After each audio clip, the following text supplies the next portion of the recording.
ఇలాంటి శివలింగాలని ఇంట్లో పెట్టుకోవద్దు. లేదంటే శివారాధనను కులాలకు మతాలకు స్త్రీల పురుషులు అని తేడా లేకుండా ప్రతి ఒక్కరూ శివారాధన చేయవచ్చు. శివ పూజ లేనటువంటి ఇల్లు ఇల్లే కాదని శాస్త్రంలో కూడా అన్నారు.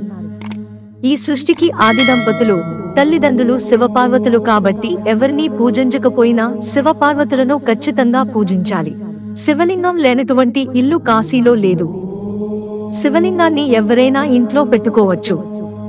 శివలింగం లేనటువంటి ఇంట్లో భోజనం చేయవద్దని శివపురాణంలో చెప్పబడి ఉంది. బొటవేలి సైజులో లేదంటే 5 అంగుళాల సైజులో ఉన్న శివలింగాన్ని పెట్టుకోవచ్చు. పాలరాతితో చేసిన శివలింగాన్ని పెట్టుకుంటే చాలా మంచిది. వెండితో చేసినటువంటి శివలింగాన్ని కూడా పెట్టుకోవచ్చు. నర్మద శివలింగం ఇంట్లో ఉంటే చాలా నియమనిష్టలు పాటిస్తూ పూజ చేయాలి కాబట్టి ఈ శివలింగాన్ని పెట్టుకోవద్దు. పాదరసంతో చేసిన శివలింగాన్ని కూడా పెట్టుకోవద్దు. పాదరసం పైన పడిన నీళ్లు విషంగా మారే అవకాశం ఉంది కాబట్టి పాదరసం శివలింగాలను కూడా ఇంట్లో పెట్టుకోవద్దు. ఆడవాళ్లు కూడా శివలింగాన్ని ముట్టుకోవచ్చా, పూజ చేయవచ్చా అని కొందరికి అనుమానం ఉంటుంది. శివపురాణంలో సాక్షాత్తు నందీశ్వరుడే ఆడవాళ్లు శివలింగాన్ని ముట్టుకోవచ్చు, పూజ చేయవచ్చని చెబుతాడు. శివలింగానికి అభిషేకం చేయకపోయినా ప్రతి నిత్యం శివలింగానికి నీళ్లు పోయాలి. అలా చేసిన తరువాత ఓం నమః శివాయ అని శివ పంచాక్షరి మంత్రాన్ని జపించాలి. మాంసాహారం తిన్న రోజు శివలింగానికి పూజ చేయవద్దు.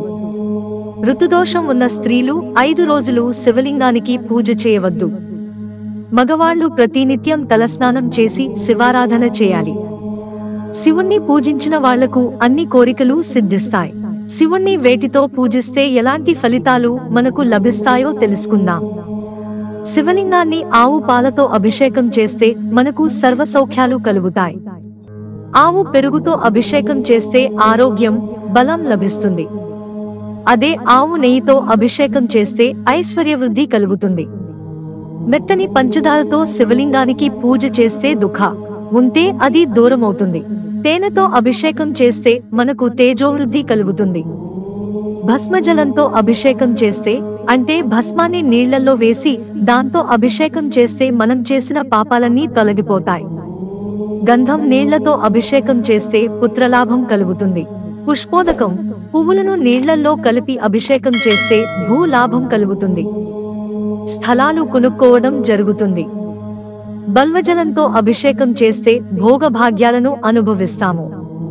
నువ్వుల నూనెతో అభిషేకం చేస్తే మృత్యుదోషాలు తొలగిపోతాయి.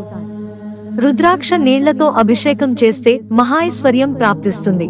బంగారాన్ని నీళ్లలో వేసి ఆ నీళ్లతో అభిషేకం చేస్తే మనకు ఉన్న దరిద్ర బాధలు నశిస్తాయి.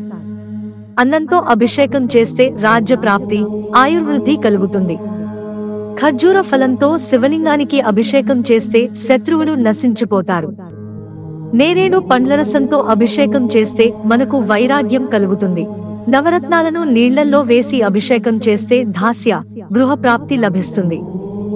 మామిడి పండ్లసరంతో అభిషేకం చేస్తే దీర్ఘకాలిక రోగాలు ఉంటే అవి నశించిపోతాయి. పసుపు నీళ్లతో అభిషేకం చేస్తే సకల శుభాలు మనకు కలుగుతాయి. భస్మం నీళ్లల్లో వేసి అభిషేకం చేస్తే మనం మరణానంతరం శివలోకానికి వెళ్లిపోతాం.